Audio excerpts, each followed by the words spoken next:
not almost. It's exactly the same.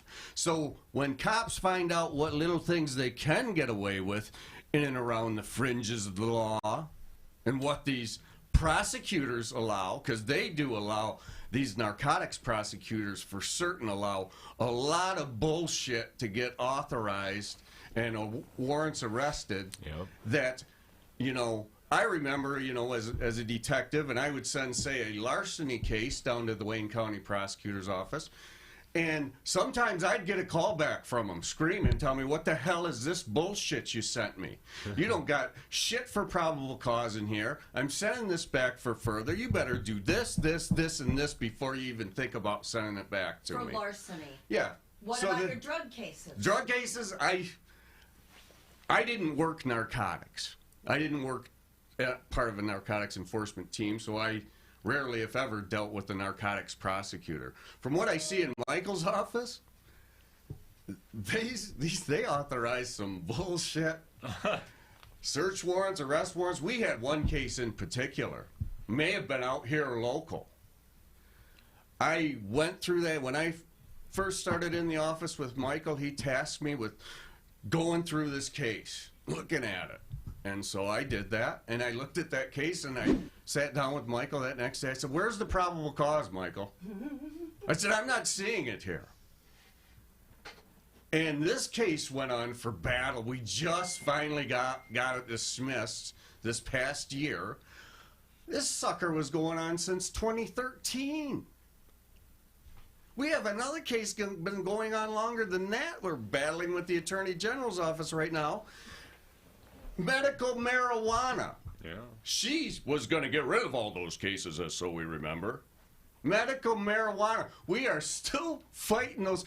And my point is, and not just people of color, but everybody has been fucked over in one way or another by this system. Or if you haven't personally, you know somebody who has. And everybody is sick and tired. And that's why people are out protesting. And the good people are protesting peacefully, and there's instigators. We're hearing about instigators in these crowds. So if you do go out and protest, as you're right as an American citizen to do, make sure you vet your group you're going with. And that there's a good leader involved, and that they're organized, and that they are about peaceful. They're not going to get violent. It's all peaceful actions they're going to do. That is the only way to protest, people. Do not engage with the police under any circumstance. Not at all. Not at all. And, you know, in the way they're trained in their riot formations, riot control techniques and formations, they're trained to only suck you in if you penetrate the line. Now, I've seen in the past week, I've watched real video that you get from people. There's police, some in this state, who are like darting after people. I mean, committing physical assaults. They're not even part of the traditional crowd control formation. So, you know, they're not going to come, they shouldn't be coming after you. If you're in a place where it's okay to be and it's okay to protest. So make sure, my point is to anybody that might be listening, if you are going to go out and protest, get yourself with a good group that's going to be, you know, is going to be peaceful and has good leadership and is well organized. Don't just try and hit the streets because they may see as one of those outsiders, those instigators. You know, a well-organized group will know their people, and if somebody tries to step in and pull something funny, then they'll know it. So that's my little rant, Michael. It's good, rant. And I don't know if we'll have time for her today, but it's critical, if I can have 20 seconds to just let everybody know that in Washtenaw County, Survivors Speak founder Trisha Duckworth, find her on Facebook and follow her, please, organized Wednesday, Thursday, Friday, Saturday, Monday, 4 or 5 days in a row protests, and they were all peaceful. She led with authority and wisdom, and there were antagonizers that showed up honking in their big beards in their trucks, calling us names. The first day, some folks ran after them. The second day, she was like, no, no, no, come back here, and people listened to her. Those protests in Washtenaw County have been peaceful. And they were in response to the attacks of a black woman in Ypsilanti Township, Shatina Grady L., being beat all to hell on video. That was another last recent week. video. Yeah. And her husband was tased. That's why we were protesting in Washtenaw County. That was a horrible video as well. Unreal. Well, it's not no way. We have a guest in the queue. I'm going to have to do a part 3 of my rant. I promise I'll return and get to the end of it. But here we go. We don't want to keep her waiting. She's very glad that she's joining us. And we were interested in this because, of course, this is a recent study or publication that addresses some of the, in the legalization era, about cannabis. And let's make sure that we're doing a proper welcome here.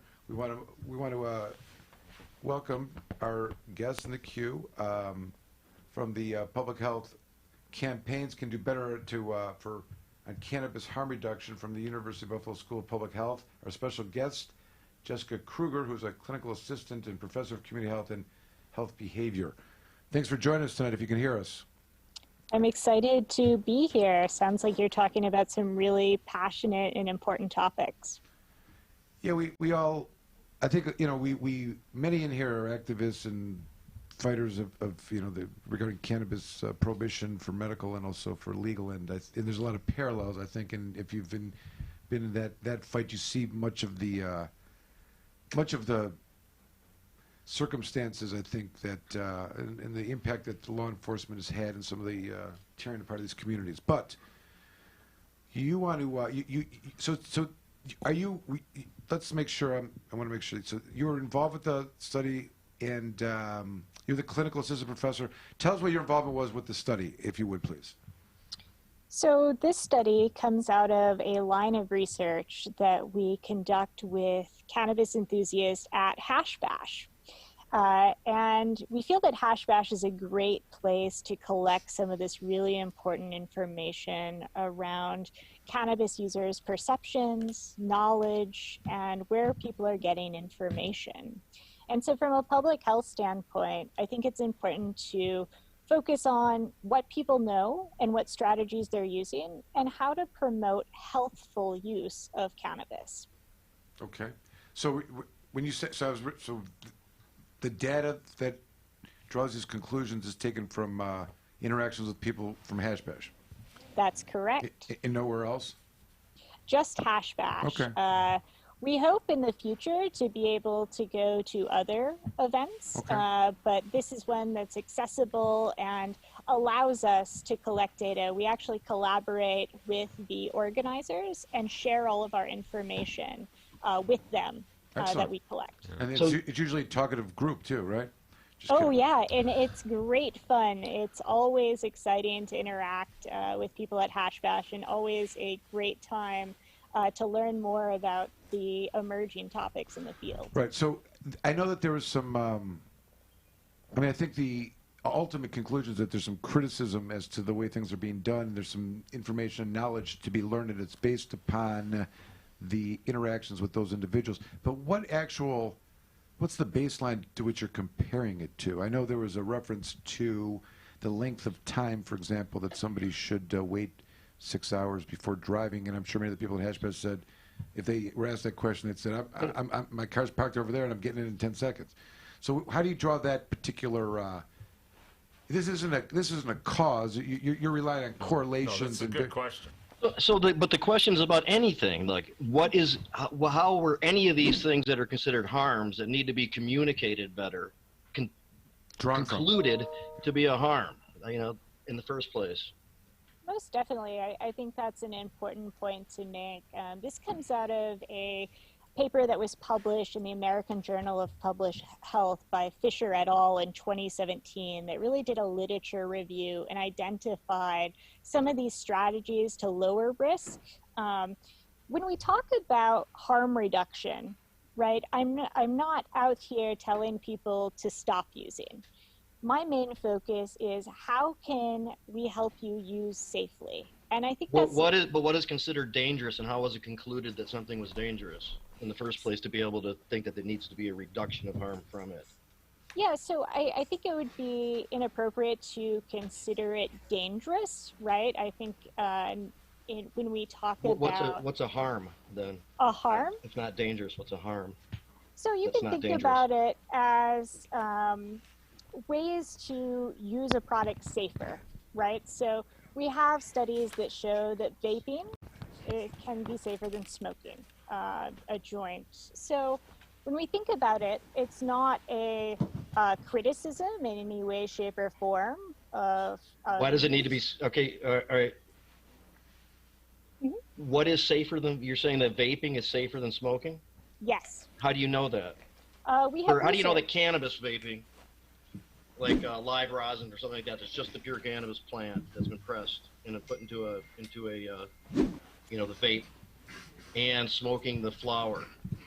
How do you know that one is less harmful or more harmful than the other, or even harmful at all? Yeah, so there's been previous studies that talk about combustion and particulates in the lungs. Again, I'm not saying that cannabis smoking is harmful overall. I think many of the people on the show and that are passionate about this topic get a little standoffish when you talk about harms. But really, the point of this paper is pushing public health past the abstinence-based approach, which they have been focused on, and moving towards a different approach as legalization rolls out and medical cannabis becomes more ubiquitous. How can we have conversations with people and help them understand the different modes of use and dispel some of the myths? But the point of the group, right, is to communicate how to reduce harms from cannabis. So is that a misnomer then, or is that just a way to draw people in, just to then tell them that the myths that are bad aren't true? What's the point of the label of the group then? I'm sorry, could you explain more of what you're asking? Well, you're saying that you don't think it. You just said it's harmful, and then when you talk to people, you can help dispel some of the myths. But the name of the point of the group, or at least the name of it, seems to suggest that there's a need to communicate ways to reduce the harms of using cannabis. Yeah, So since it's, oh, go ahead.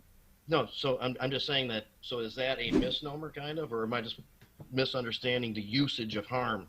You also said it wasn't dangerous. So I mean, usually when the word harm is used, that's danger, not safe, things like that. So I'm just trying to get to what is not safe or what needs to be communicated. Well, perhaps for the sake of conversation, though, we could just focus on the study that she's here to talk about, as opposed to arguing whether there's any inherent danger in cannabis at all, though. Right, but the study's based on saying these things are dangerous, and there needs to be communication to reduce the danger of them or harm or whatever. I'm curious about the results, and we can't get to the results yet. Right, but we have to know how the words are being used to even, talk about the study itself. So. Yeah, so just as an overview, harm reduction is a widely used approach in health. Traditionally, it's been used in opioids, also with tobacco, and even alcohol. And so it's really a framework to, basically the goal of it is to look at someone and meet someone where they are. So our whole study really is to look at the knowledge that people had around various strategies and to see what they're using and to promote the strategies that are evidence-based. I was going to ask them, I mean, there's a study that we often look to. There's a Dr. Donald Taskin from University of California that I think spent his entire life trying to make the case that smoking cannabis was dangerous. And he concluded that it doesn't have any danger. There's no evidence to support the idea that it hurts lung capacity in any way. It may even help. In fact, for tobacco smokers, it may improve their lungs in conjunction with it. And for sure, opiates, tobacco, and alcohol are dangerous, and that is evidence-based. I'm trying to find out about what's assumed about cannabis and what the evidence is there for what we need to reduce harms from. But when we talk about harm reduction, I think like all the things we're talking about, cannabis use instead of is a harm reduction all the way across the board, right? The other thing... But are you promoting cannabis use as harm reduction for those other substances or other known dangerous substances? Is that what the point is? There are actually many studies showing cannabis as a harm reduction strategy for some of these other substances. And that's noted in the literature of ways to reduce some of that harm. What we're really looking at is just understanding what people believe is a harm reduction strategy and if they use that strategy. Why do they need it? And then why would they use it? Well, in this For case, cannabis. as we're looking at it, we really found some kind of myths out there in the world that, like, using a pipe with a longer stem is a harm reduction strategy. We find no evidence for that, or putting ice in a bomb. What is it a to harm reduce reduction potency. strategy for? What is using the longer pipe considered a harm reduction strategy for? Well, wait, Jamie. So there must have been a question which was like, what do you think is a good way to reduce the harmful ways in which people use cannabis? Jamie, you would say there is none. And then what he's really asking you. No, I would not assert that there is none. Well, hold on. I would say, where's the evidence for some? Right. Okay. And she would say, right. So I think you're arguing about what's the baseline that suggests there's harms there. I mean, we're all very sensitive to the, reefer madness, which still exists, and there needs to be so much work pulling that back, right? Because we're still living in this time where there's, like you said, a lot of, you referred to it as like misnomers, like things that people don't fully understand, or theories or beliefs. One in particular is this idea of driving. I know that's a big point here, the period of waiting or not. I mean, you really just want to stir this shit pot, Tony. No, but I think pregnancy was discussed too. There's a bunch of them. Trying to talk about a specific set of poll results. Legalization brings about this conversation. It's a fair conversation. So how do you reduce the harm when legalization happens in regards to driving? Well, we have to identify where, if there's a real problem and where is it coming from, because the Michigan State Police, in conjunction with the report to our legislature, in conjunction with a congressional report to our federal legislatures, concluded that the amount of THC in a person's bloodstream at the time they're driving does not reflect whether they're impaired or not at all. Someone could have 1 nanogram and be blown out of their head, and they could have 100 nanograms and be driving fine. So, I mean, this is the data and stuff that exists out there. That should be the discussion in terms of harm. I mean, isn't the best argument harm reduction really comes from honest education on these particular topics, and how cannabis can potentially be, its use can reduce harm in these other areas? I mean, I get the challenge of how are we going to talk to our kids about cannabis? How are we going to talk to the community about cannabis? But we're starting, it's been so vilified that I think we have to start with the idea, it's just a plant. It's just some plant material for stuff. It's not going to bite you. It's not going to hurt you. Nobody dies from it, and its use, is less harmful than all the other social indulgences that we have legalized and have destroyed our, culture. So I don't know. I mean, so what do you think about that? Could we help fund another study, maybe, showing that it's just a plant? I would love that. In fact, I think this paper really is just pushing forward to the idea that we need to get out of the stigma associated, especially in the public health field, right? Much of the world in which you're in and cannabis enthusiasts are in are very pro-cannabis, and in many ways, rightfully so, right? That's where the research is slowly coming out. But from a public health standpoint, we have been stuck in this abstinence-based model, promoting no use, and even in some cases promoting some of that stigma that you're talking about. And that's not appropriate.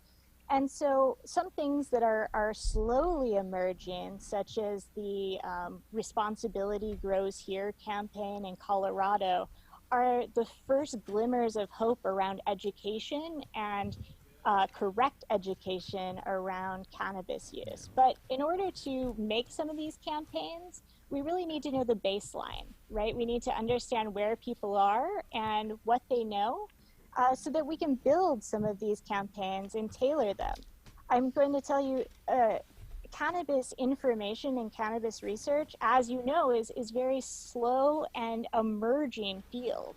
So I hope in years to come, I'll be able to say, well, that 6 hours that some researcher said is totally bunk. We now know, and we have tools to measure this better. but we're using what we have now to look at some of these issues and to see what people are thinking. What's your survey methodology? We've all been to Hash Bash, and I don't recall seeing a bunch of scientists with clipboards surveying people. How did you get your information from those participants? Yeah, so we actually are in the back of Hash Bash. We have a table set up, and we have surveys on clipboards. We offer a snack to anyone who completes the survey. You can have a choice of mandarin orange or a bag of chips, and that's actually what started this line of research. We wanted to study the munchies, but we realized we had an audience that we could begin to ask more questions, and this is one of the areas that people are not talking about. And so we asked people to fill out the survey if they're 18 or older, and we had about 472 respondents. When it's not too hot out, we're actually usually dressed in onesies so people can find us. I have a question for you. Yes. I spent a long time working with families who had their children removed at gunpoint by local law enforcement agencies because of their choice of this safe medicinal plant as their health care. Are there any studies you can conduct to convince you to just leave us alone?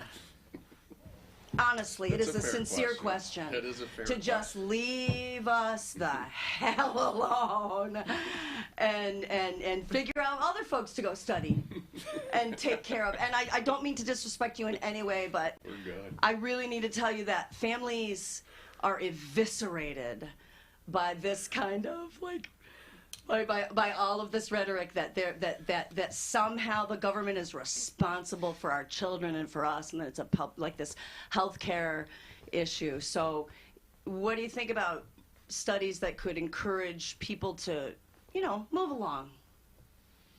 I think you bring up an important point about the trauma associated with families being ripped apart from this substance. And I actually teach a course on incarceration and public health, and we talk a lot about the war on drugs and how the war on drugs has created such mass incarceration and so many consequences to families, individuals, and especially those who use substances. And so I'm empathetic towards this topic. Do you think cannabis use as the substance, because that's what she's talking about, causes those problems? Specifically cannabis use. I don't have any studies that support that. So, I think the idea of getting more information out there and showing that people who use cannabis can still be good parents would be an important topic to focus on and promote. Objectively, shouldn't somebody demonstrate that bad parenting results from it? Not somebody has to go out of their way to prove that they're good parents because they happen to use cannabis. Shouldn't somebody demonstrate that there's a problem with it? Isn't that backwards?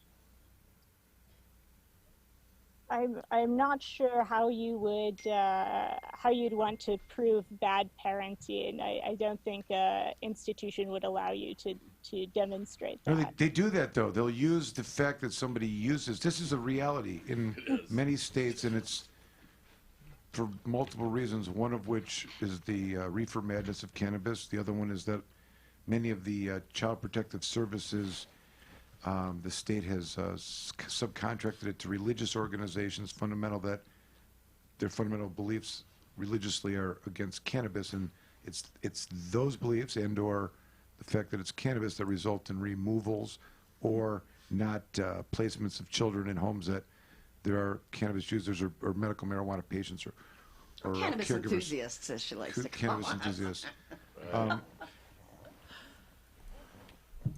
Yeah, they come take your kids with guns. Yeah. Take your Look, children. this very nice woman teaches a class on incarceration and the drug war, so we're not covering any new ground here with her. She's clearly capable of understanding this and is already there before she dialed the phone today. So I wanted to ask her this question. Over old ground at this point. Well, I think I'm wondering, in your teachings, do you take the position when you teach in these classes about the mass incarceration, the disproportionality, and the relationship as it direct relationship it has with the war on drugs.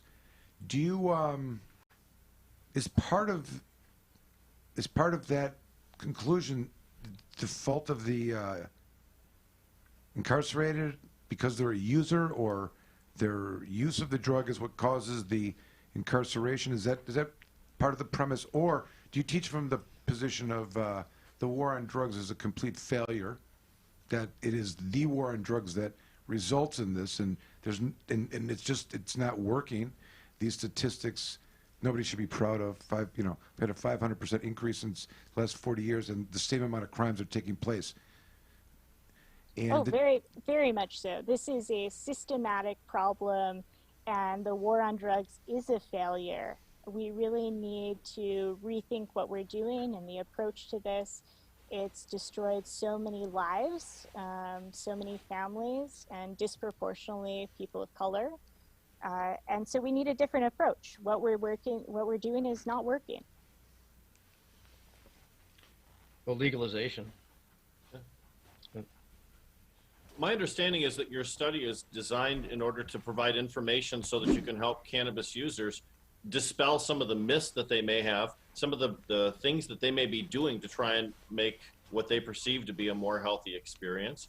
If those aren't productive, then we should help to get rid of those bad habits, right? Like you mentioned, putting ice in a bong, things like that. I love ice in a bong. I love it. It's a false. It's false. What? Right. Does it help or not help? It doesn't help. It doesn't make it healthier. Oh, it just It chills might, the water to it just to cools it, chill I the think. smoke down, basically. And sometimes when But people I don't have the know. reaction That's of the what they heat say. from the smoke, the bronchial reaction, it's from the heat. So And it you can doesn't cool burn. it down a little bit and make that a little bit more mild. It doesn't like make it No. make it less of a cough. But, Right. Sounds like a good idea. Yeah, it's just if you attend to like. Well, I mean, I think at some point, and I understand, and I apologize, Jessica, too, for being kind of harsh about it, but the whole thing seems like we're starting off with some assumptions and then working from there. That's what it seems like, and that's been my kind of concern about how this is going on. Not to say there's not a lot of good information here, and we have a good discussion around it, but that's kind of been the issue for me. No, I think it's enlightening that you kind of take that approach, right? Always be skeptical of information. And I appreciate your rhetoric about not promoting this term of harm when you're talking about cannabis. When in actuality, just as Rick was saying, we really want to help people so that they can be safe and be educated as they're using. And perhaps safe is not the correct word that I should be using with our priority population of cannabis users. We really try to not come off as the typical academic when we're doing this. In fact, we're really supporting people where they are and helping people get correct information. Where are the results published? Where would we find the results of the study, and how could we learn more about that? The study is actually in the Journal of Health Promotion Practice and was published this past month. Rick, it's on the. There's Jeff. We got a link. Is it Oh, good. Jeff? Yeah, it's Jeff Frazier. Is Okay. it a keeper? Fantastic. Oh yeah, he's playing piano tonight, folks. Yep. That's why we gotta Right. move on. Well, listen. Thank you for putting up with us. Yeah, Thank you Jessica. very Yeah, much. yeah, you hung in You're there. fantastic. That's You're a pretty good sport, pretty Jessica. Thank you very much. respectful. Man, she did not. She is No. a stoic, Michael. yeah, that's thank for you. sure. Nobody's been Bat fed. and I. Nobody's been fed. You have to understand that. No, after the show, people eat. They're like, oh, you know. I should have brought some chips and mandarin oranges. Yeah. A virtual chip, that And would be awesome. weed, girl. How did you know that is the allure to all cannabis users? You must have figured that. Is there a study like you just give them some of that, they'll follow you anywhere? Just kidding. I don't know. That was funny. Take But care. Thank great, you. you did awesome. Thank you very Thank you very much. All right, and with that, we're going to go to a quick break, and then we're going to come back to Jeff Frazier, the singing lawyer. What was the over/under on the hat? I would have won on the hat, I think. Maybe. All right, we're coming back in. Well, we'll be right back. Thank you. The Planet Green Trees Show. Join the Michigan Medical Marijuana Association today. MichiganMedicalMarijuana.org. The MMMA is focused on the well-being and safety of medical marijuana patients. The MMMA site provides the most comprehensive and up-to-date news on legal issues, politics, research, cultivation, as well as the various strange products and methods of cannabis use. Come join the discussion with the most knowledgeable and passionate advocates in Michigan today. MichiganMedicalMarijuana.org. Ladies and gentlemen, welcome back to the 2020 Digital Hash Bash broadcast, hosted by Jamie Lowell. Jamie, you're out there, aren't you? I'm here, hosted by all of us. I'm not taking all the credit, that's for sure. Nope. A whole big gang of us. I'd like to introduce our next guest speaker here. BDT Smoke Shop opened in 1973. They're the #1 head shop in the Southeast Michigan for more than a dozen years. This gentleman is the face of BDT Smoke Shop, but he's so much more, and I hope he gets a chance to explain that. Let me introduce Mr. Curtis Gore.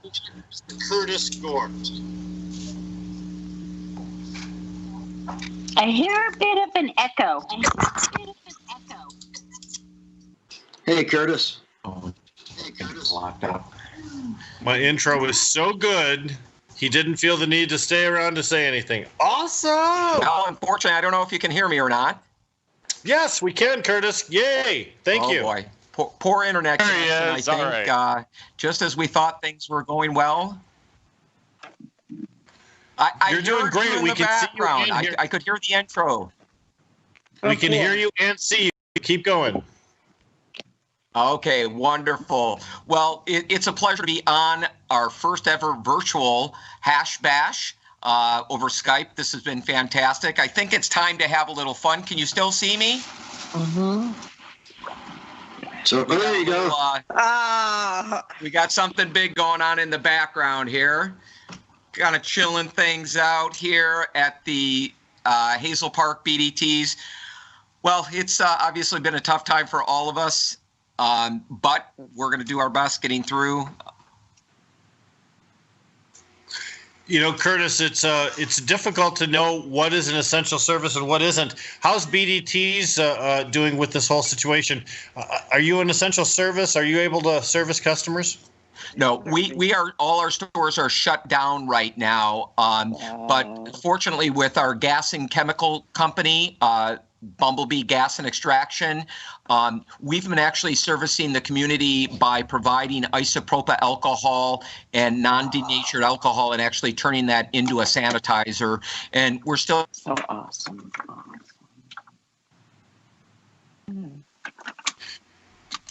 Curtis, we may have lost you. Aww. That's a shame. If you notice Curtis's background, those of us who can still see him on freeze frame, he's at the Marijuana Museum, which is existing in Hazel Park. Jamie Lowell's been there before. That happens to be a great rack of magazines and other memorabilia, not just from Cheech and Chong, but other remnants of the era. It's quite an impressive place, Jamie. Yeah, we did a Jazz Cabbage Cafe broadcast from there. Sure did. Yep. Show it off and had a really great lineup of people there participating. Yep. That hat he was wearing itself deserves a story. That was pretty awesome. And a fog machine for the Hash Bash show? That's great.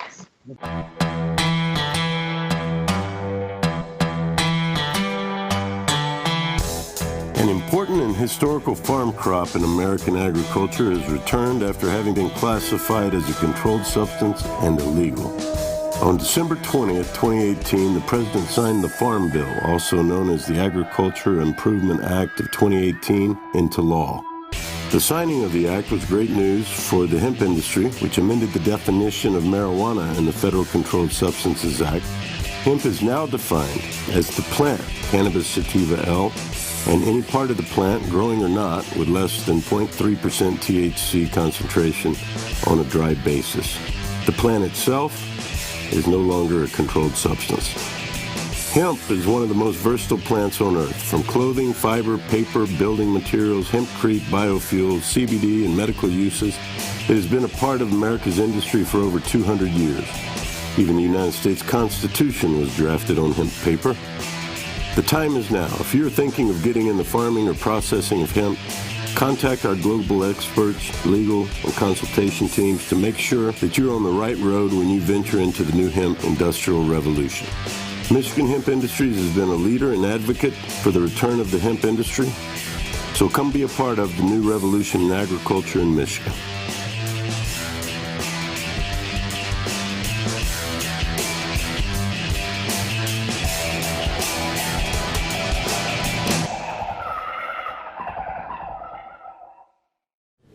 Hi, I'm attorney Michael Komorn of Komorn Law PLC, and you are watching Planet Green Trees. Here's Michael Komorn with more Planet Green Trees.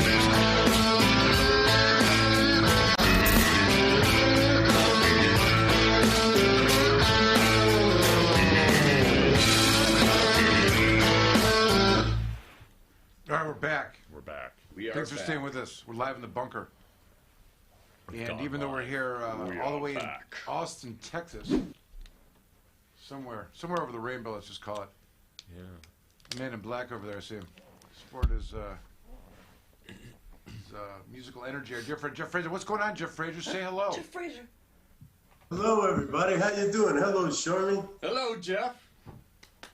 Charmy's voice got deeper. Hello, everybody. You got a bunch of ivory there in front of you. What are you going to do with that ivory? I miss you all. Hi, Sugar. Hi, Sugar. Oh. Jeff, I understand you've prepared a little something for us tonight. Is that right? Hopefully it's one of your upbeat tunes, Jeff. Yeah, I got a lot of those. Here's one. Let's see if you. I wrote this the day after an election. See if you can decipher which one that might be.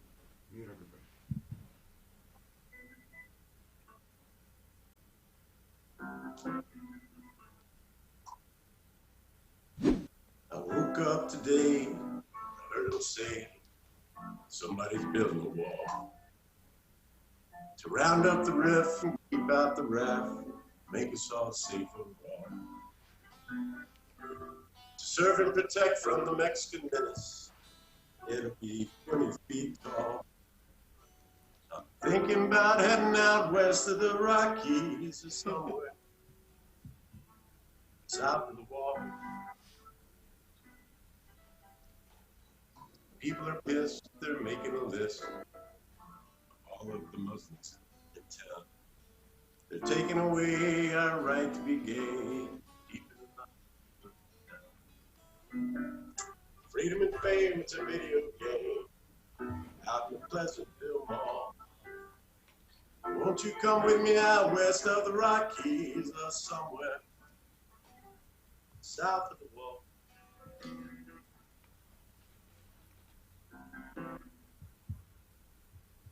Sounds terrible. Sounds terrible. That's not choppy.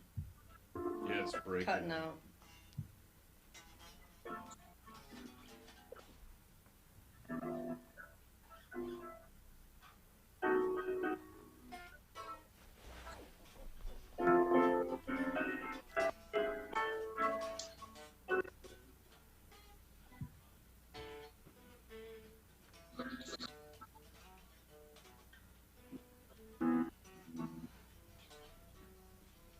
I heard them confirm that people infirm who smoke marijuana are bad.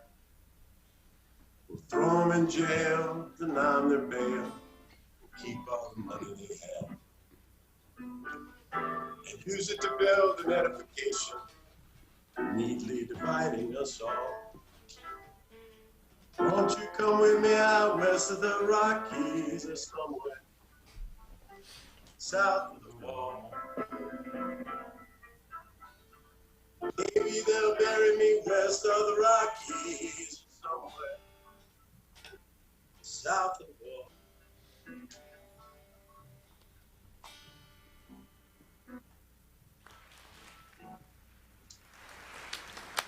All right, Jeff, thank you. Jeff, do you answer your question as it was Trump? Yes, indeed it was. Can't put anything past Alan.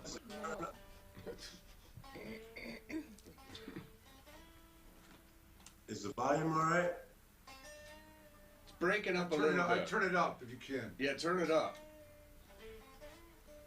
All right, we'll turn it up.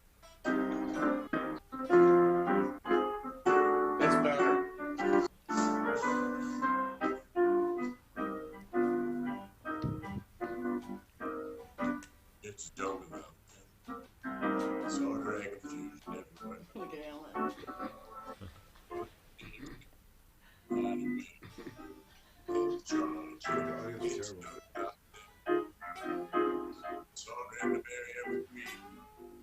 Music waves must travel weirdly stream like this through this dynamic.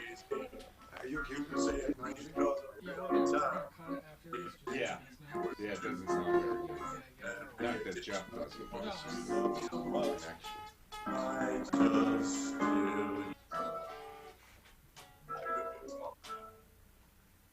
Unless they have special stuff, live streaming music there.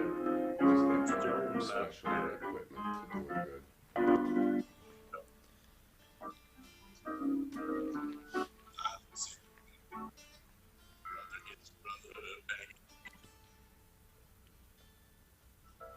It's jungle out there.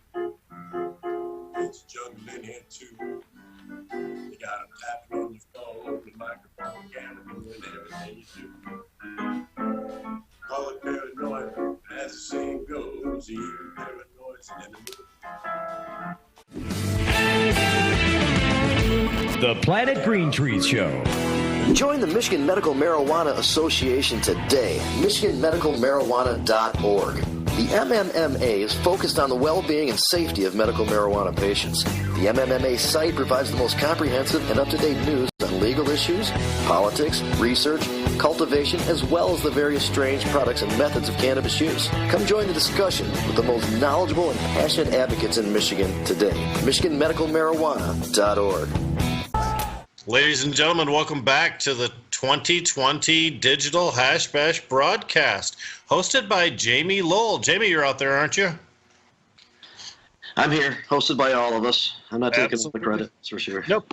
A whole big gang of us. I'd like to introduce our next guest speaker here. BDT Smoke Shop opened in 1973. They're the #1 head shop in the Southeast Michigan for more than a dozen years. This gentleman is the face of BDT Smoke Shop, but he's so much more, and I hope he gets a chance to explain that. Let me introduce Mr. Curtis Gore.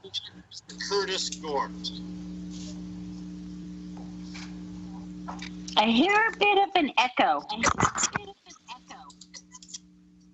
Hey, Curtis. My intro was so good, he didn't feel the need to stay around to say anything. Awesome! No, unfortunately, I don't know if you can hear me or not. Yes, we can, Curtis. Yay! Thank you. Oh, boy. Poor internet There he connection, is. I All think. right. Just as we thought things were going well. You're doing heard great. you in We the can see you background. and hear- I could hear the intro. We can hear you and see you. Keep going.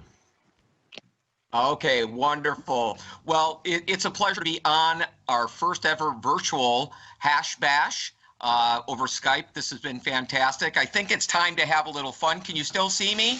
Mm-hmm. So there you go. We got something big going on in the background here. Kind of chilling things out here at the Hazel Park BDTs. Well, it's obviously been a tough time for all of us. But we're going to do our best getting through. You know, Curtis, it's difficult to know what is an essential service and what isn't. How's BDTs doing with this whole situation? Are you an essential service? Are you able to service customers? No, we are, all our stores are shut down right now. But fortunately, with our gas and chemical company, Bumblebee Gas and Extraction, we've been actually servicing the community by providing isopropyl alcohol and non-denatured alcohol and actually turning that into a sanitizer. And we're still. So awesome.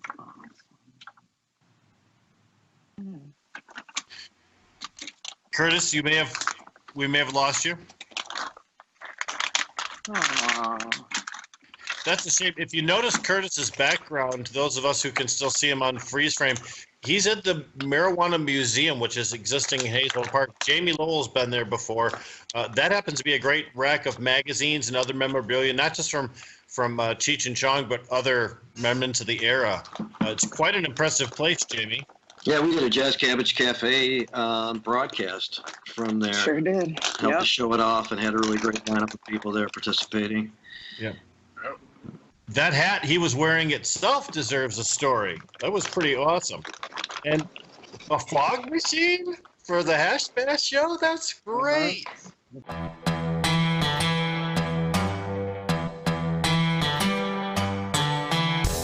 An important and historical farm crop in American agriculture is returned after having been classified as a controlled substance and illegal. On December 20th, 2018, the President signed the Farm Bill, also known as the Agriculture Improvement Act of 2018, into law. The signing of the act was great news for the hemp industry, which amended the definition of marijuana in the Federal Controlled Substances Act. Hemp is now defined as the plant, Cannabis sativa L, and any part of the plant, growing or not, with less than 0.3% THC concentration on a dry basis. The plant itself is no longer a controlled substance. Hemp is one of the most versatile plants on Earth. From clothing, fiber, paper, building materials, hempcrete, biofuels, CBD, and medical uses, it has been a part of America's industry for over 200 years.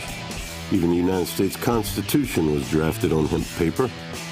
The time is now. If you're thinking of getting in the farming or processing of hemp, contact our global experts, legal, and consultation teams to make sure that you're on the right road when you venture into the new hemp industrial revolution. Michigan Hemp Industries has been a leader and advocate for the return of the hemp industry, so come be a part of the new revolution in agriculture in Michigan.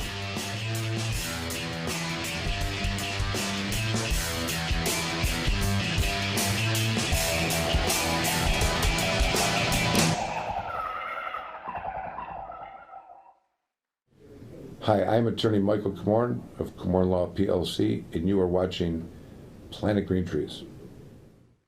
Here's Michael Komorn with more Planet Green Trees.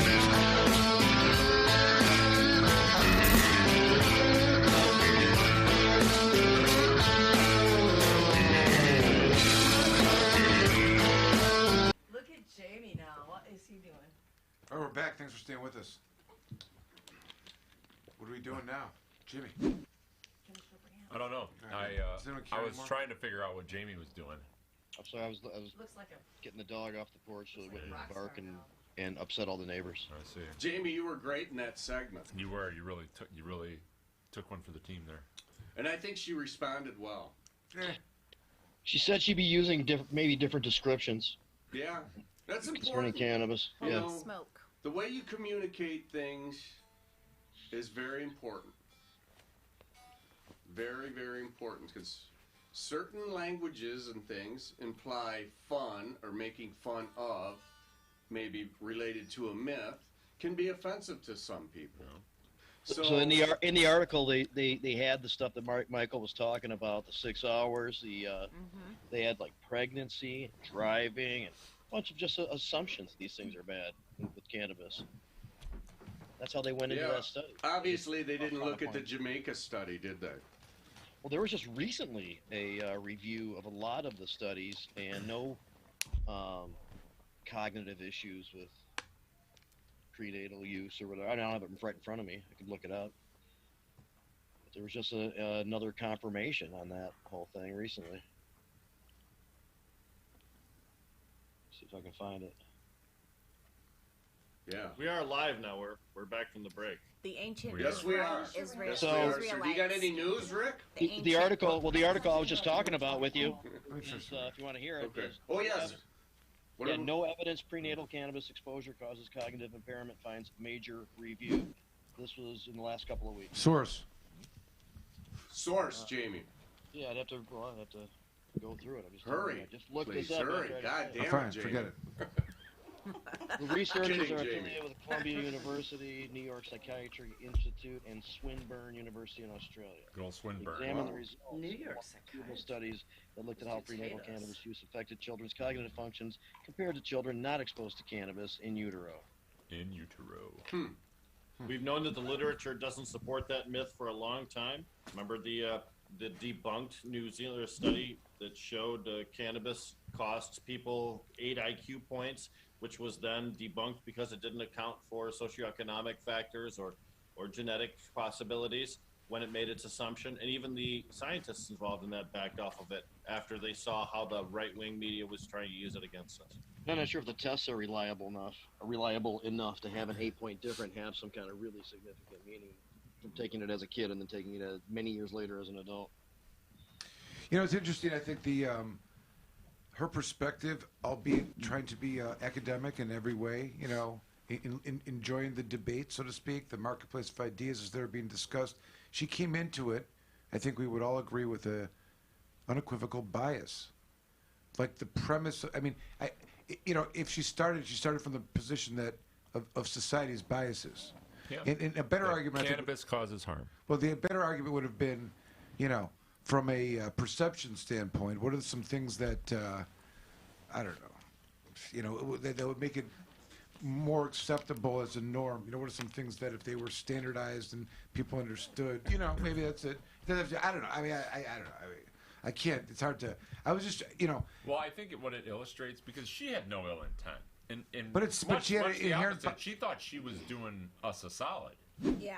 And I got that. I think what we have to realize is that there's still a tremendous amount of work that we have to do in helping to educate. You know, it's also not uncommon. There's many people that have just internalized some of these things and just it may go not on even be her. as if they are true without double checking anything. Listen, she was amongst probably peers of her own in a scientific environment, all probably either researchers or, you know, someone heading the department that let this thing happen like this. That was probably a great idea. You know, if you're like young researcher, hey, we're going to go to Hash Bash and wear onesies and lure people in with whatever it was. You know, I mean, what a great project. Chips. How much fun is this going to be to talk about later on? You know what I mean? Yeah, she said they started off looking at the munchies. That is kind of that's what made me mad, giveaway Jamie. that you're not it's like foundationally ready to really do these. A better study would have been addressing the stereotypes and misconceptions of.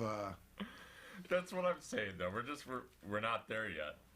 We're a long way away from it. We're not there.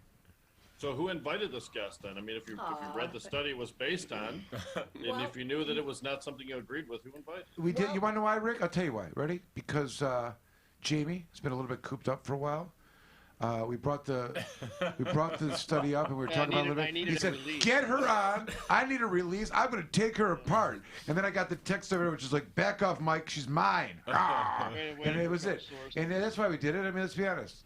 Just kidding. She's a very nice woman. She was wonderful. She's a great guest. It's all fun. Well, she was great. She was great. I like the fact she at least said, maybe I should not describe it like this. If that was a move forward a little bit, then I'll take it. She evolved, didn't you think? It's During the course of the conversation, I thought she evolved a bit. Think about this, though. In her scientific world, the premise of the study, we would say, began with some bias. That means within the scientific community that's going to do studies like this kind of begins at this place that there's a bias of driving. It's been going on with cannabis forever. As you know. I know. Yeah. Okay, most of you guys know the process by which you get one of these processes, these surveys approved by your superiors in the university, and that involves the approval of a core group of individuals, usually in a committee that approve these things. So I'm sure that she may have started with a more ambitious program and then they refined it that way. But regardless, though, I think entertaining discussion, though.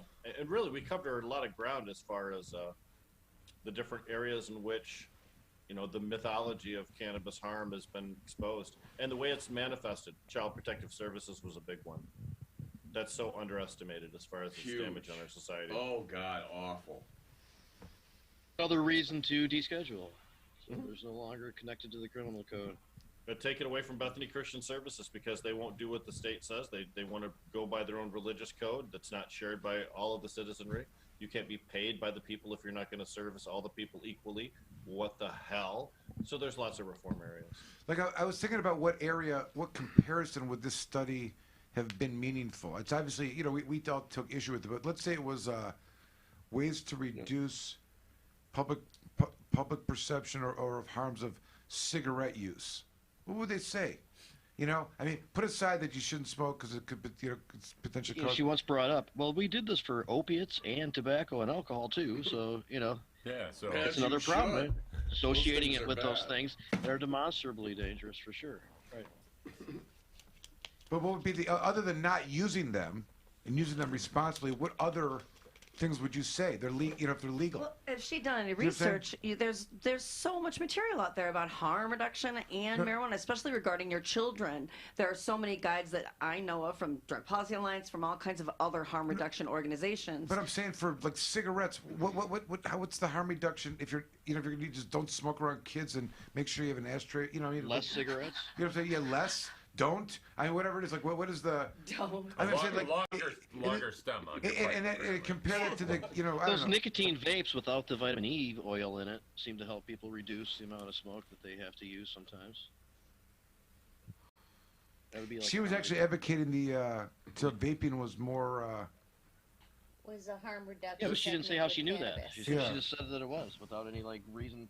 But Rick, where did she say the results were I going to have be right here. published? They're already published. They're right here. Oh, they were published. all the advocacy over the years and fighting for access to marijuana to conduct studies as it relates to human health, and I find it rather ironic that what we're presented with today is a study about whether or not ice balling water will help Hold on. prevent health harm. Makes you wonder if that's really progress, huh, Jim? Oh my! Oh my! Oh. What is that hers? Public health campaigns. Public health campaigns can do better on cannabis harm reduction. But why though? And that's what the thing that she didn't really. Why do they need to? They got a grant. Somebody gave her a grant. Got to spend it. Our findings, quote unquote, should serve as a wake-up call to public health professionals to integrate harm reduction strategies into practice. Listen, she's a good sport for coming on. I think so. They could have, She's not alone in coming from that perspective. Yeah. It's not like, she did right. I mean, Harm reduction strategies can involve, and Charmy is the expert in this whole panel on harm reduction strategies. She knows more about it than all of us put together, probably. But harm reduction strategies involve things like childproof caps, proper labeling, controlling distribution, which we do here in the state. All of those things in order to control access to cannabis, and that's all based on a harm reduction strategy to make sure that people who are not authorized receive it. Wouldn't that be accurate to say, Charmy? Absolutely, and even though I'm supposed to be an expert, I'm sorry, so ill-behaved. Michael, will you please finish telling us how we got to where we are? Yes. Please. Yes, Thank you, Rick. Fine. It's Yes. it's like another brick on the wall, part 3. all right, it's later. I like where it's going. And please give a recap of segments 1 and 2 before moving on to 3. You serious? He's stink-eyeing you. Can you see it? You serious? What about that old Israeli cannabis? We're getting to that, Alan. All right, just get to it, Michael. We're ready for And that another brick Israeli on the thing wall. leads to the cocaine mummy Part 3. discussion too. So looking forward to that. Police officers act like laws don't apply to them because qualified immunity. They're right. There's a legal obstacle that's nearly impossible to overcome when police officers and government officials violate our constitutional rights. This is the final piece. I'm going to end after this because it exemplifies the lack of accountability. And that means that between the good faith exception of the search warrant, the reasonable mistake of law, and qualified immunity, which ultimately says you cannot sue government officials. And I'm going to explain what this is all about. But do you understand they have no accountability? They violate your constitutional rights, you can't sue them. So what is the motivation for that to change? Do you think that if I happen to case, I find a squirrel finds a acorn or whatever that is, that and a judge throws out a search warrant case, does something happen to them? Are they punished in some way? Is there a retraining? Is there a something? They get sent back somewhere? No, they may go out that afternoon, same crappy affidavit, take it to the same magistrate that signed off on it, and execute it at the house next door, and no one's going to say boo about it, okay? So the point here is that this executive branch, via the police, no accountability, prosecutors going along with it, all these statistics that start with the police encounter at the citizen rubber road contact, brought into the criminal justice system, prosecutors sign off. And so all these statistics are part of that machine, this institution. Now, as we all know, on May 25th, Minneapolis police officer killed George Floyd. While 2 officers pinned the handcuffed Floyd on the street, another fended off would-be interveners as a fourth knelt on Floyd's neck until and well after he lost consciousness. But Floyd's family when they go to court to hold the officers liable for their actions, a judge in Minnesota or even in the federal court may very well dismiss their claim. Not because the officers didn't do anything wrong, but because there isn't a case from the 8th Circuit U.S. Court of Appeals or the Supreme Court specifically holding that it is, there's nothing that says it is unconstitutional for a police officer to kneel on the neck of a handcuffed man for nearly 9 minutes until he loses consciousness and then dies. Let me explain this more. In such a specific case in what Floyd's family must provide to overcome a legal doctrine called qualified immunity. This is what shields police officers and other government officials from accountability for their illegal and unconstitutional acts. This was created by the Supreme Court in 1982. So now we have the judicial branch of our lovely government creating this. With this novel invention, the court granted all government officials immunity for violating constitutional and civil rights unless the victims of those violations can show that their rights were clearly established. So you would think that a person has a clearly established right that if they're going to get arrested, to not have a neck on the back of their throat for 9 minutes until they lose consciousness. But there is not a case that says this. And as they analyze this, it may sound innocuous that a clearly established test is a legal obstacle nearly impossible to overcome. It requires a victim to identify an earlier decision by the Supreme Court or a federal appeals court in the same jurisdiction, holding that precisely the same conduct under the same circumstances is illegal or unconstitutional. If none exists, the official is immune. Whether the official's actions are unconstitutional, intentional, or malicious is irrelevant to the test. How could this be? That's it? That's it. That's how they did this? Here you go. The examples are follow. Last November, the 6th Circuit Court of Appeals held that Tennessee cops who allowed their police dog to bite a surrendered suspect did not violate clearly established law. There, the victim cited a case where the same court earlier held that it was unconstitutional for officers to sick their dogs on suspected suspects who had surrendered by lying on the ground with their hands to the side. That was not sufficient because the victims had not surrendered by lying down in this case. Their case was dismissed. Okay. Then we have, I'm going to cite you a couple. February 5th, February this year, 5th Circuit Court of Appeals held that a Texas prison guard who pepper sprayed inmate in his locked cell for no reason did not violate clearly established law because similar studied cases involved guards who had hit and tased inmates for no reason rather than pepper spraying them for no reason. Do you see the silliness So here? it has to be completely in exactly the same situation in order for it to be held to the How do same you get it? standard. How do you get the situation to exist so you can compare? They set it right? up like that. And my point earlier, again, who's at fault here? The judges. Well, there we go. When the Supreme Court conceived qualified immunity, it promised that the rule would not provide a license to lawless conduct. They promised that. This has been a failure. For government officials, it has been wrong. Here you go. For decades, qualified immunity routinely shields both the incompetent and those who knowingly violate the law. In the past year alone, along with the 2 cases above, courts have granted qualified immunity. In just the last year alone, here you go. Ready? Officers just stole $225,000. Qualified immunity. A cop who shot a 10-year-old while trying to shoot a non-threatening family dog. Awesome. Immunity. Prison officials who locked an inmate in a sewage-flooded cell for days. SWAT team members who fired gas grenades into an innocent woman's empty home. Medical board officials who rifled through a doctor's client files without a warrant. County officials who held a 14-year-old in pretrial solitary confinement for over a month. A cop who body slammed a 5-foot-tall woman for walking away from him. Police who picked up a mentally infirm man, drove him to the county line, and dropped him off at dusk along the highway where he was later struck and killed by a motorist. That was one of my favorites. So this is the problem that, and we have a case right now, and I'll tell you where it's even worse is that in the medical marijuana, you know how many times the police have showed up and kicked in doors and said, in court, we don't know the law. We didn't know that. I never read the law. And kids they violated a person's immunity by an illegal arrest.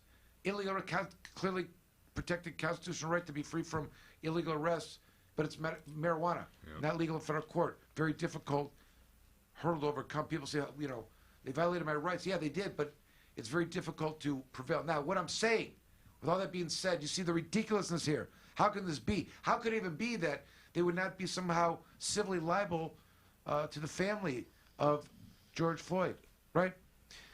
And as we lay it out here, there's not case precedent that exists beforehand. They may not even get to a jury. Like if you get to a jury, then the jury can at least hear what happened and make a decision.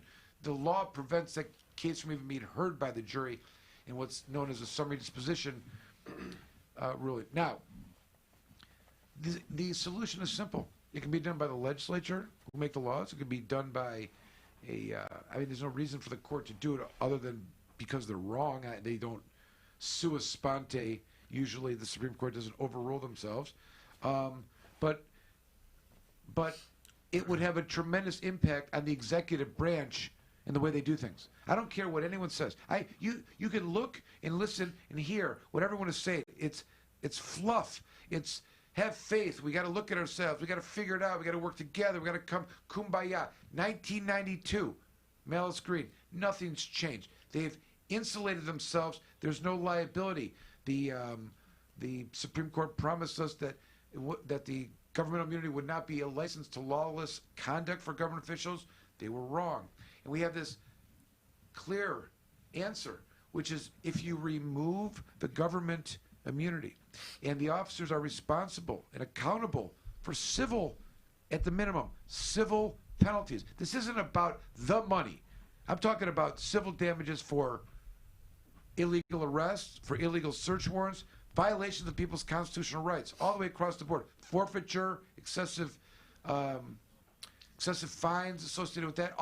Name them. Sexual harassment. Sexual harassment would be part of it, of course, but yes, of course it is. And there's the Elliott Larson's Act is identified protection that is included within the civil rights legislation and jurisprudence.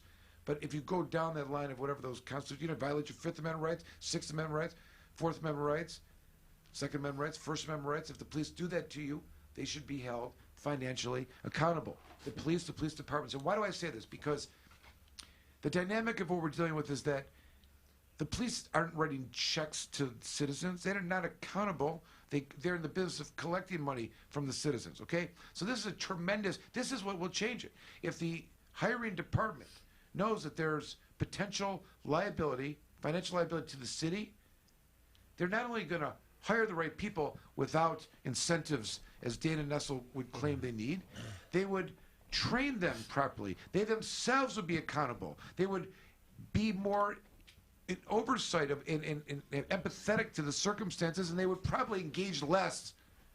Right? They would engage less because they would say it's not worth it. I'm not going to chase a guy in the backyard and try to shoot him, shoot him in the leg instead of the heart. I'm not going to shoot him. You know what I mean? If I can shoot him in the leg or the heart, that's a choice, legislatively protected. I'm going to shoot. I mean, this is crazy. So the point is this, that they are treated differently than everybody else. They have no accountability. They can be negligent, they can be intentional, and get away with it.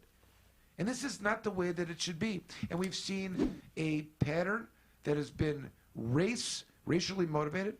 It just reflects on the terrible way we've dealt with this issue in the United States all these years and continue to tear apart families. The war on drugs is the direct contact. We've empowered this military organization, police, military organizations, to kick in doors, rip people out of their houses without any accountability at all. And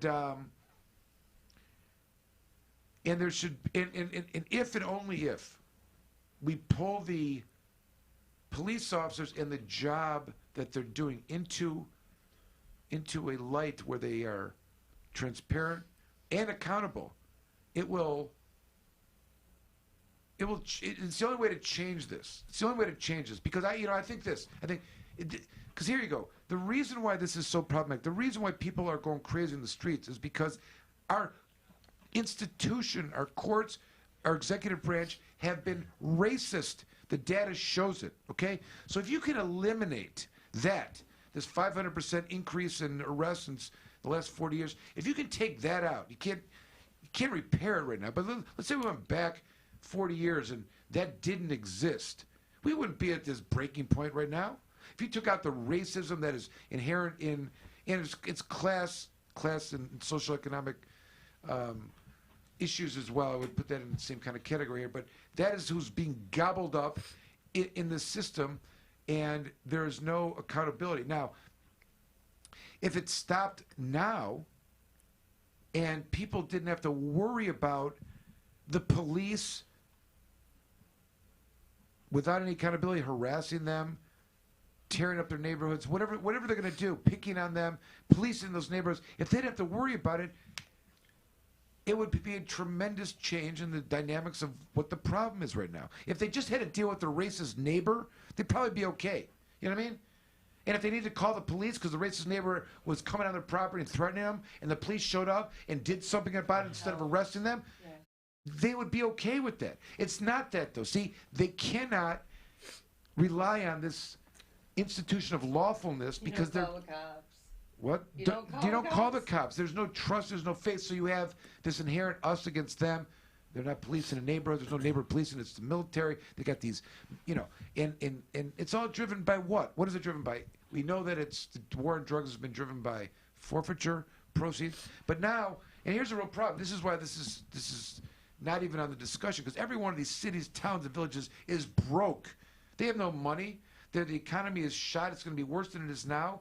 The way that they normally are supposed to get their revenue to pay for their city services and their employees and their police forces are from residential taxes or commercial real estate taxes, whatever it may be. But when you have no jobs and towns are going broke and there's no commerce, then they're not going to be creating this tax revenue. So what do? They start policing for profit. And you see in each one of these towns across the state, they're always building new district courts in the little town. How can they? It's like a castle they build in these towns, and it's fascinating the way you see the evolution of this. And they're running millages to get the money up front because they're going to pay it off. They can figure out, but this is like they owe the bank, and the only way they're going to pay it is by going out and arresting people and meeting quotas and bringing them in front of the court. And then I can turn to this over here, which is these two studies, the Trial Court Funding Commission that said what? That court system is broken because they rely so heavily on the money in the litigants' pockets, in that 30 to 60% of the budgets that they operate on come from the litigants, and that on its face this is bias or the appearance of bias. And when a judge is deciding whether or not to dismiss your case or not, and they need money to pay the secretary and her health insurance and your health insurance, how are you going to rule? That's the state of affairs. So this is local fiefdoms that are sending out their police force to go collect from the citizenry. Family. Citizenry. I was looking for farmer. Yeah, but there was like a more Middle Ages name for them. What would it be like? Serfs. Serfs. Yes, thank you. Serfs. Collecting from the serfs and bringing back their coin or whatever, their chickens, and giving them to the to the castle where the court is. And I've said this before, but the studies support this. The Michigan, this is a Trial Funding Commission court, and the Joint Task Force on Prison Overcrowding says the same thing. It reflects that these police actions are too many. They're writing silly tickets. People are getting caught up in the system, put on probation, violating the probation. It's unreal. And they get sent to jail, prison, and it's one big cycle of police buffoonery effectuating citizens. We have too many laws. There's too many. As I came up in the police force, Michael, there's a big focus on zero tolerance. Oh, we're gonna hit this this trailer park over here this weekend, and we want contacts, and you better have a ticket or arrest for every contact. Zero tolerance. That's what community policing, or what they claimed was community policing. In my age of policing, community policing was that. We're going to pick this neighborhood that And we're going to police the shit out of we that. are going to zero tolerance it. That was community policing in the 90s and 2000s, as far as I can tell. That was what community policing was. And it's contributed to the fact that shit's burning down right now. The books in the 60s on community policing were actually really, really good concepts. Like somebody wrote these books in I took a college course on it. And the people who wrote the books on community policing back in the 60s had really good concepts. Officers living in the neighborhoods, helping out, this and that, becoming part of the community, ownership in the community. The community loves you, you love them. If an outsider comes in and causes some trouble, we're going to take care of them. But that's how and that's a protection. That's a protection. If Billy down the street's got a little alcohol problem, we're going to help him out however we can, That's community be nice policing. to each other and care about each other. Enough of the zero tolerance. People are sick of it. In a military vehicle, outside with the blowhorn and a battering ram and AK-47s. That's the way that the community. Please, Steve, I want to hear. I know you had I've gone on. I'm going to stop. That's round 3, part 3, and just to conclude this, any one of these leaders, Gretchen, Biden, our Attorney General, that is really looking at this issue. Whatever they're saying it is not going to result in anything changing. They could all do kumbaya. The sheriff from Genesee County can walk and do a parade instead of a protest, and that's fantastic. But tomorrow, if some police officer does an illegal arrest, which there's been many in Genesee County I could tell you about that I've been involved in, they're not going to say, come sue us, so that officer is called out and has to go back to training. Or, you're right, if we violate your rights, we should compensate you for your lawyer, we should compensate you for your arrest, we should compensate for your time, and the embarrassment, whatever that is. And only if you put some kind of value on that and have them financially responsible, are they going to care? Why would they care now? They don't have to pay any money, ever. And if they mess up on the two things they're supposed to, which is know the law and be truthful when they submit an affidavit under oath, if they mess those two things up, it doesn't matter. They're protected by these exceptions in the law. So how do you change a community of people that work so closely with the rest of the populace when they have no reason to change? And I want to add to the community policing again, because when I was brand new, I got out of the military, went to the police academy, started working for the Milan Police Department. And at that point in time, I was buying a condo in town. I was 5 minutes from the station. And the older officers are like, you do not want to live in town. You want to move as far away from here as possible, and I think we could live within 30 miles from the city. They're like, you're really buying a house in town? What's wrong with that? In Milan? In Milan. That was my first. Oh, because Milan job. Had a real problem with crime. And but it was discouraged. Is my point. It was discouraged to live within the community. You want to be outside of it so you don't personalize things when you're on the job. Yeah, they want you to be a robot. They don't want you to think and have empathy. You're going to have to arrest these people and take all their shit. You don't necessarily need to be their friend. Yeah, and plus, you really wouldn't want them, if you do have to arrest them and you take all their shit, you don't want them to know where you live. Steve Miller, I'd like to ask Steve Miller a question. Steve, when you put your cuffs on somebody as a police officer, you're then responsible for them all the way to the station, right? If they have a heart attack, you're the one that has to drive them to the hospital. If they get hurt, absolutely. You're supposed to. So 100%. When we see more than cuffs on a man who's on the ground, the officer who cuffed that guy, he's responsible to protect the safety of that individual. Yes, and that includes protecting him from other officers, right?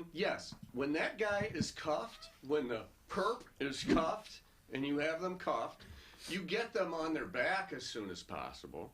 You stand them up as soon as possible, in order to prevent like an excited delirium death, which is probably what occurred here in Minnesota. So, yes, the answer is yes, you are, and that was always my understanding. If you can't let anything happen to your prisoner, or we're going to get sued. And I have a good example of this, and this was a personal incident. I was a sergeant.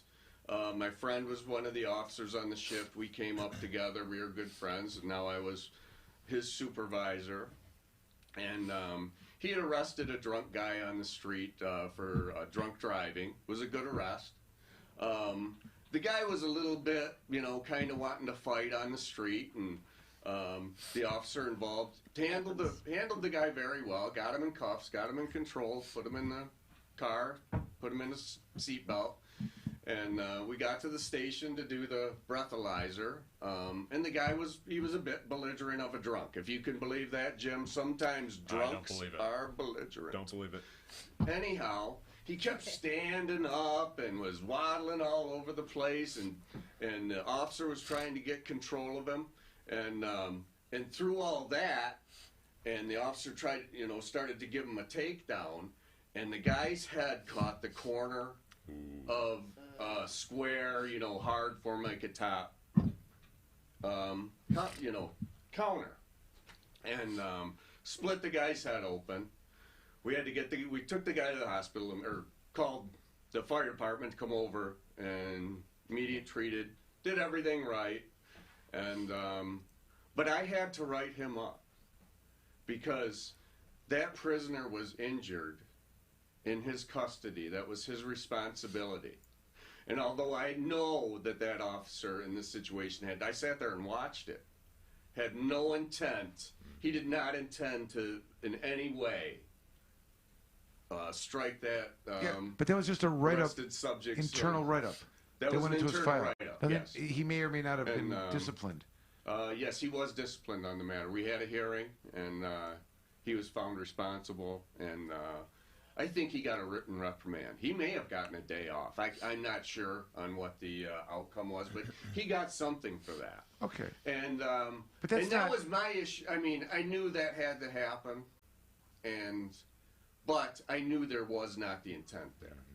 And when you're right there and you see it, and if he would have had intent, everybody knows I'm pretty open about things now. I would have said, yeah, fuck him. But that was, that was a hard write-up. I knew I had to do it. I did it.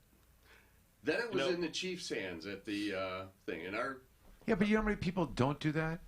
And you know how easy it is to blame the other guy? And the details of the minutia of those facts are so, A lot of departments, that would not have been a write-up. Right, of course not. And if there isn't someone like you to say it, and you've got another officer witnessing the killing on the street, or, unfortunately, Steve, the feeling bad that you had was your morality and integrity over loyalty.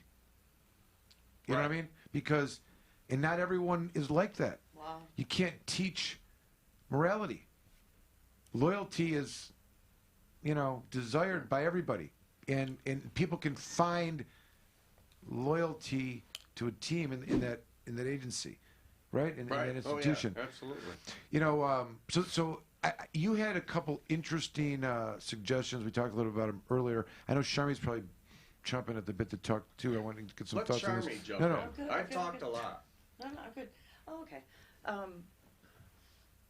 I think that a lot of law enforcement, first of all, did you see the San Jose police chief address the new recruits in a video that I witnessed a couple of days ago?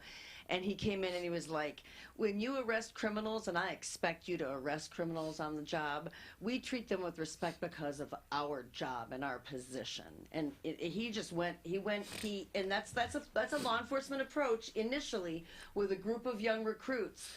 But he went hard and fast, and he had a black preacher that came in with him and took his comb out, and he said, if I don't look like a preacher and I look like this, instead, how are you going to treat me? Are you going to kill my son when he leaves the house? Like, they gave these new recruits what for. They really did. And the key But if word they do it, they're not going to get sued. if they do it in that jurisdiction, if there isn't a case that they've done in the past, I they're not couldn't agree accountable. more with you, Michael. I mean, could not agree this more is with you, Michael. this is waving a feather at a bowling ball that's about to hit you in the head. But it's additionally changing the culture, but which is essential. The key word you said, right, in all of that, Charmin, was respect. Yes. And I always, as an officer, most times, maybe not always, tried to treat people with respect, as I, do now. Every person I try and come in contact with. You treat that person with respect, it's a different confrontation, if it's a confrontation at all. Then it's just talking if you're treating the person with respect. Yes. And I don't know how you teach that, or if that's innate in some people and others it's not. But just overall, we all need to treat each other with a little more respect. And officers, when dealing with citizens on the street, treat them with a little respect. Treat them how you would want to be treated. Yeah. No matter what their race, gender, sexual identity, religion, anything. Treat them how you would want to be treated, or how you would want one of your family members treated by a member of the police. That, if all officers took that mindset, respect, and treat others how you would want to be treated or your family to be treated, that could solve this problem. I wish I could cast a spell out on all the law enforcement in this nation that they start doing this. Well, this is the point. This is magic. It's not going to happen. Even if you started from the position right now and started bringing back the 60s ways of training, it's going to take 40 years to evolve to community I know policing. something critical needs to occur immediately. See, I think it's going to happen have the very capability. quickly. See, we talk about, so they have the capability of management and controlling this entity should be part of the ownership of the leaders. You know what I mean? Like the idea that there's a control over them and that they're accountable for them and they can regulate them and train them is something that should be within their power. They just have no reason to change at all.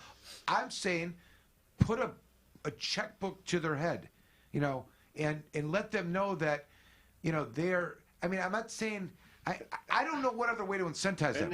You see what I'm saying? And I hate to put the idea of someone's life equal to a check that they would have to pay. But can I talk about that for a second? Yes, because I think that's one of the things maybe you were hitting on. But I'm just trying to make this point. I'm not trying to say that.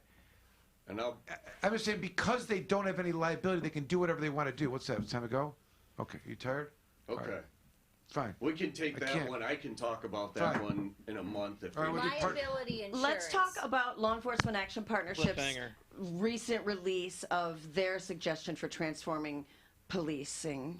Let's do that next week if possible. Next week. If possible, because I think that those recommendations are amazing. Spoiler alert. I want Spoiler to lift your alert. heart. What is the spoiler? It does not alert? include removing governmental qualified immunity. Well, that's okay because Justin Amash is introducing that, and more people are going to require it. And I don't blame you for being cynical because I've been in the courtroom. It wasn't perfect, but just a few times with you when you catch those drug task force dudes lying, lie, and the judge sleeps over and over and over again, Michael. I've seen everything that you have to manage in the courtroom and how freaking corrupt it is. But I think these things are going to change fast. These things are going to change fast. The law enforcement agents that are cooperating and want to see change, I believe that they have good hearts like Steve Miller. What a good heart this man has. Out of human beings in the world, he's got a golden heart, not just cops, right? So you're going to have more law enforcers that actually do that. And I believe that they also do not want us to burn down their precinct right now. So they are asking for what they should be doing. They are more open to suggestions. And I believe that's a real thing. I really do. So I think things are going to happen really fast. We protest properly, we protest legally and peacefully.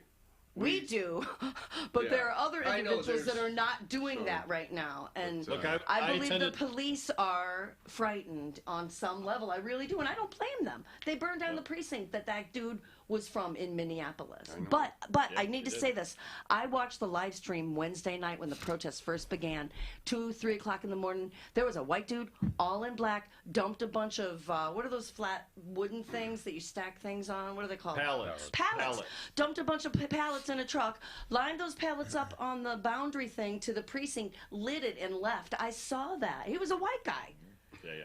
That was at the beginning of those protests, so who knows what's happening, and I'm not condoning it. There was a guy that was breaking I'm just out saying the windows. it's a real thing. They caught a guy that was breaking out the windows. At the same time, they were using flash grenades to push the people back, and they realized that the guy was breaking out the windows, putting them back towards was one of the police officers. They called him. It was a cop. Yeah, and two attorneys were busted doing some crazy stuff in another city too. I think what Charmy said though is very valid. We're going to see the rapid pace of change come on this issue because of citizen action, which is more facilitated by the presence of cellular telephones, social media networks, and cameras on every damn street corner. It's going to be almost impossible for police, especially in urban areas, to conceal bad behavior, even if they're not utilizing a body cam because of other things too. But I'll make a prediction, and I know we want to get off the air tonight, so let me just run this real quick. The Michigan Coalition on Law Enforcement Standards, MCOLS, that's where they train police officers in the state to do things that's been tragically underfunded for a long time. They've oftentimes looked to the cannabis industry in order to try and fund this, including with the tax that was on medical marijuana, which was rescinded once we get legalization going. You watch. All of these calls for more police training and education is going to renew an effort to revitalize MCOLS at the expense of the cannabis industry. That's my prediction. I hope you're right, Rick, but I just would comment that most of the time the law enforcement community goes about addressing major issues that they have by investigating themselves and making their own recommendations without any commentary from outside help, done in a very lacking in transparency way. And most of the time, they double down to defend their position. I don't know that any of the training still gets us to the point that they can fail and not be responsible and know that and are saved in courts because of these exceptions that make them a unique animal that's interacting with citizens with guns and the ability to arrest and take away your freedom and kick in your door and shoot your dog without any accountability. I don't know. I think that we need a radical impact policy change. I'd like MCOLS to go away. I'd like us to start from scratch with training police officers. The MCOL system has been broken for a long time. It's one of the bastions of repression. They preach techniques that we find odious and reprehensible, including chokeholds and discriminatory tactics. Rick, I don't think that's correct. Rick, I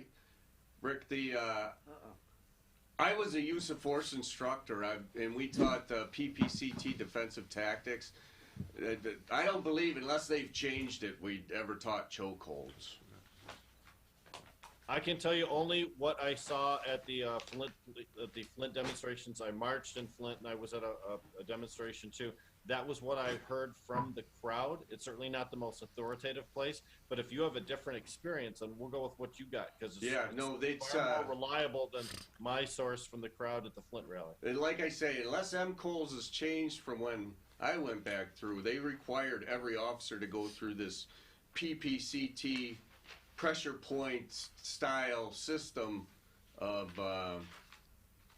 using for use of force. And it was actually, I mean, it's a good system. I had Leap had requested an article. Some lady wanted to write an article about the excited delirium response and what's the appropriate officer's response if you think there's a potential for a person to start going into that. And I was going to call our head guy. He's retired now too, but he was the instructor trainer at our department for PPCT defensive tactic systems. And when you look at that system, that's a good system, and it's teaching officers to use the minimal amount of force necessary to effect the arrest. Now, things can obviously get carried away as they have over the years, but the basis for that system is pretty sound, and MCOLS relied on that system heavily. Steve, I have to just observe that it seems to me like the least amount of effort you could do is kneeling on one knee And if that's all you needed to do in order to keep a person stationary, that's probably the technique system that was taught to that gentleman, and that's how he learned how to do that. Wouldn't you agree? We never taught that technique, Rick. We never taught anybody to kneel on anybody's neck. Totally No, agree sir. that you were never taught that. But my point is, when you talk about using pressure point techniques, and what you just said is using the least amount of effort to get the maximum amount of control, wouldn't that particular stance correspond to those characteristics? The least amount of effort for the most control. I suppose, but at the same time, we were also taught officers, if you have a handcuffed suspect down and they're on their stomach, you want to roll them to their back as soon as possible and get them stood up. That's what we taught our officers at the Canton Police Department. Do you think a lot of police officers said there were a lot of procedural things wrong with that, and not just the kneeling on the neck. Oh, absolutely. I don't even see when did I don't know. I'm not either. It's I don't understand it. I have to look at it some more, I guess. Did you watch the whole video, Steve? Horrible to look at. Well, they released another part, and I didn't see, and I want to see it all. Oh, it's awful. It's awful. It's just god awful. I was watching as a former officer and a use of force instructor. What the hell is going on here? Well, what is he doing? That officer had that 1,000-mile stare in his eyes as he's doing it. Yeah. Like there was almost like an evil in his eyes. Like he was so hyper focused on that. Nothing was gonna scoot him off to let go of that guy in that position. People were coming up to him, telling him, and I don't know how Minnesota's use of force is trained there, or what force continuum they use, or what system, but we never taught that. We never taught that.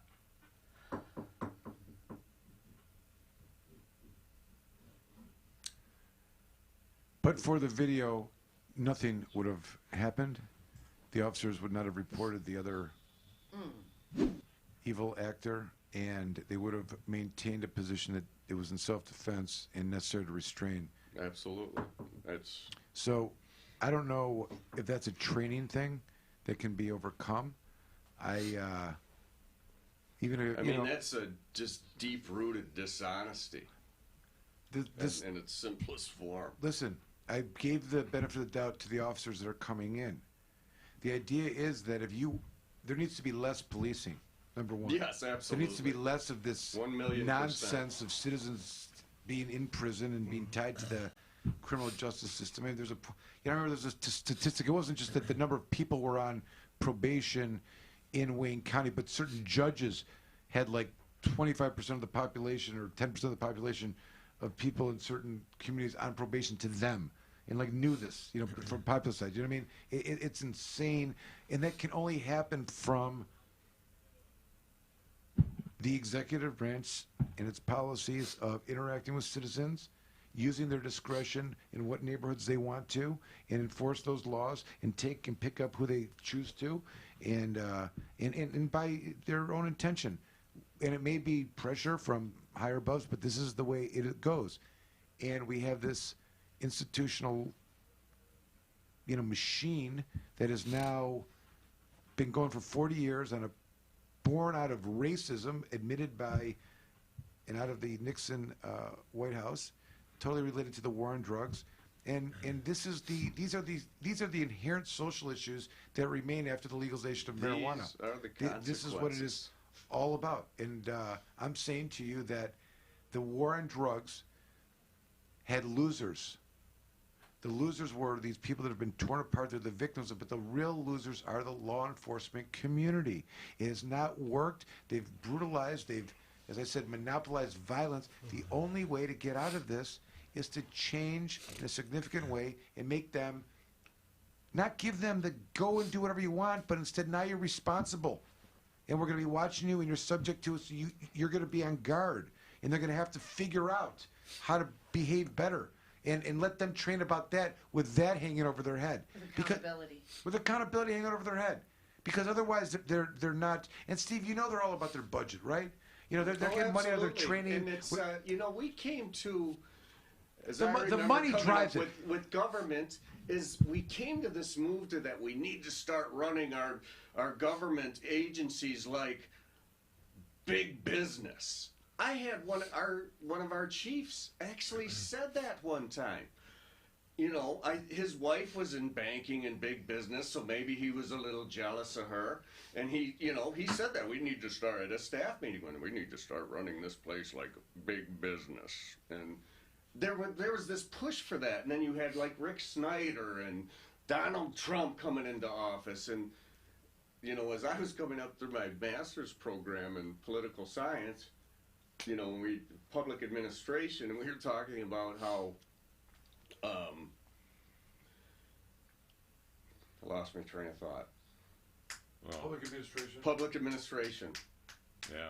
Trump. Running it like a Trump. business. Oh, running big business. And historically, the studies show that business people don't do well when they try to transition from business into government. It's two different. You can't run government like a business. And you're the cops. You can't. You can't run the different cops skill set. like a business. Like we're supposed Get to be what protected you by the Bill of have Rights. now. Yeah. We're supposed to be Get protected by what the we Bill of have Rights. here today, Jim. You do. And that's what happens when you run your police department like big business. You know, and then, you know, even like the Parks and Rec stuff. I mean, wasn't that all free at one point in time?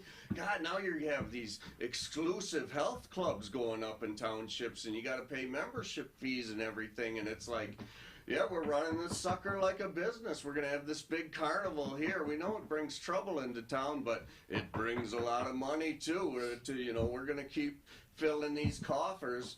Come on, let's get this Weighmaster on the road, Jim, and start weighing these trucks.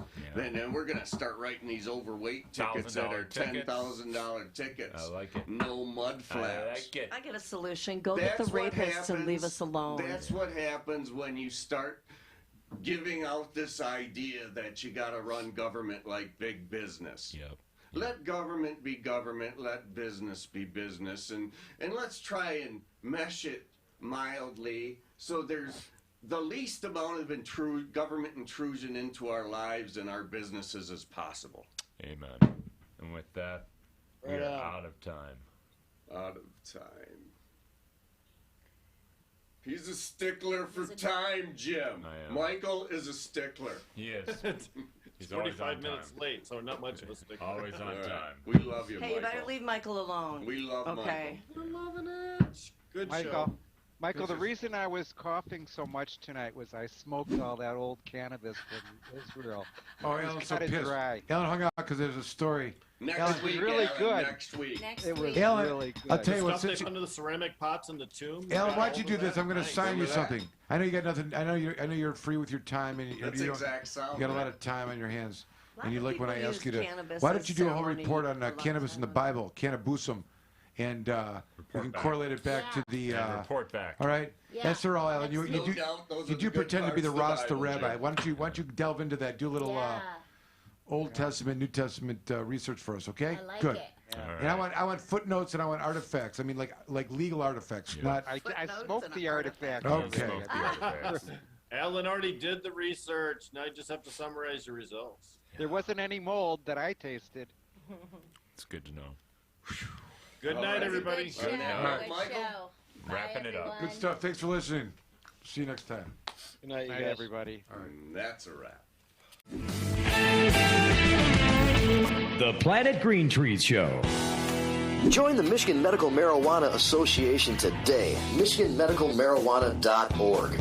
The MMMA is focused on the well-being and safety of medical marijuana patients. The MMMA site provides the most comprehensive and up-to-date news on legal issues, politics, research, cultivation, as well as the various strange products and methods of cannabis use. Come join the discussion with the most knowledgeable and passionate advocates in Michigan today. MichiganMedicalMarijuana.org.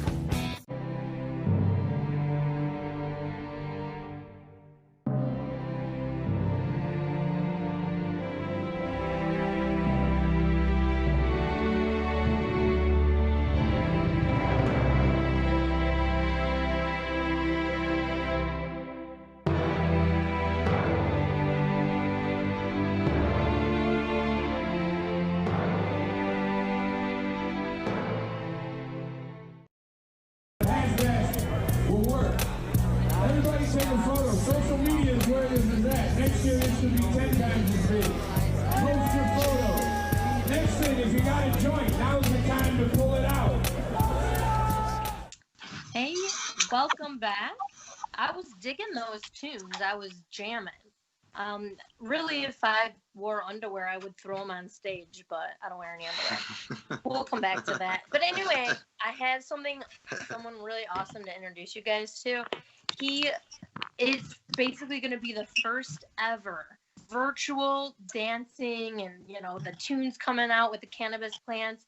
Tom Wall is going to be jamming out with his plants, and this is going to be something you do not want to miss. Tom? How's it going?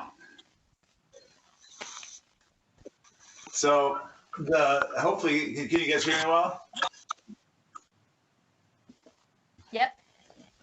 Okay, you guys can hear me good? Okay.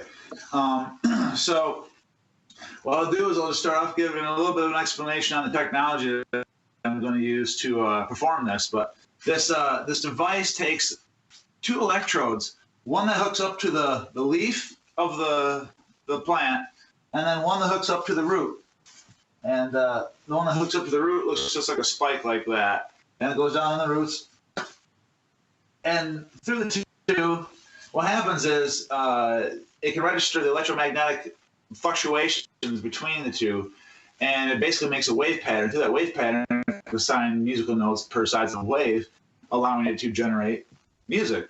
But the interesting thing about it is that when I got into this, and I've done it with all sorts of different types of plants, but that they not only can play music, but they can play music with you. And they seem to kind of respond to what you do. So I don't know how this is going to go, but I plan on obviously doing this in the diag, and I was kind of really going to be surprised to see how it would react with that many people around. But this particular variety here is called Cosmic Splooge, and the name of our band, Cosmic Knot, came out of trying to name a cannabis strain a long time ago. And it's the idea of looking for a particular flavor that's very rare. It's kind of like along the lines of Acapulco Gold and the Colombian Gold. You can't find it very often anymore. But this is the culmination of a lot of years of searching, and it's still not quite there, but we're really happy to have this. So this is the Cosmic Splooge plant that really started the whole thing in the first place. But I think we should have it all hooked up now. So let me turn up the volume and allow you guys to hear what it sounds like by itself, and then I'll chime in with it, and we'll try and do a duet, and then I'll let it back to you guys because I know we're trying to keep things rolling. So without further ado, this is the first time a cannabis plant has made music that I know of on any videos, let alone on a virtual form and live facet. So this is really cool, and the fact that this is for Hash Bash is even cooler. 50 years ago, people were going to prison for this, and now we get to have a plant play for everybody. So here we go.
So I hope that translated well. The type of music has been called organoleptic music, meaning organoleptic is evaluating with the senses, and then flora meaning plants. So plants evaluate with the senses, creating music. So organoleptic music, it's a new variety that just kind of came to life in the recent times, and I've been lucky enough to somehow stumble across it and figure out how to play music with plants, and they seem to play very beautifully along with you. They kind of follow you. It's really strange. But I really appreciate all you guys getting together and once again putting this on and making this happen still and persevering through all the madness. Really cool that you guys were able to do this, and thanks for everything. Thanks for having me on. I'm going to let you guys keep on rolling because I know you got a lot to do still. So there's a bunch of amazing musical acts still coming up. So I think Nick Satel is up on deck right now. And then we got a few other artists after that are going to be really awesome as well. So to hang out, chill out, and have a good time listening to some amazing music. Thanks, everybody. Have a great night. Thanks, Tom. That was pretty cool, man. So that was the first. It was captured here. But hashtag will work. Everybody take a photo. Social media is where this is at. Next year this should be 10 times as big. Post your photo. Next thing, if you got a joint, now's the time to pull it out. Komorn Law. Michael Komorn is one of the top attorneys in Michigan that has experience and dedication in criminal defense law. Komorn Law can take your case from arrest all the way from trial, appeals, and even to the Supreme Court. The team at Komorn Law has the compassion and the experience you can look to for help in your time of need. Komorn Law has over 25 years experience in criminal defense. We have accomplished numerous legislative changes through community involvement and lobbying. Our award-winning law firm has a reputation like no other for keeping overreaching government accountable and in check. We have built Komorn Law for people who need lawyers to stand up to the system, fight back and win. Once we become your lawyer, you become a part of our family. Don't settle for less, just ask our clients. Komorn Law, the best damn criminal defense lawyers, period.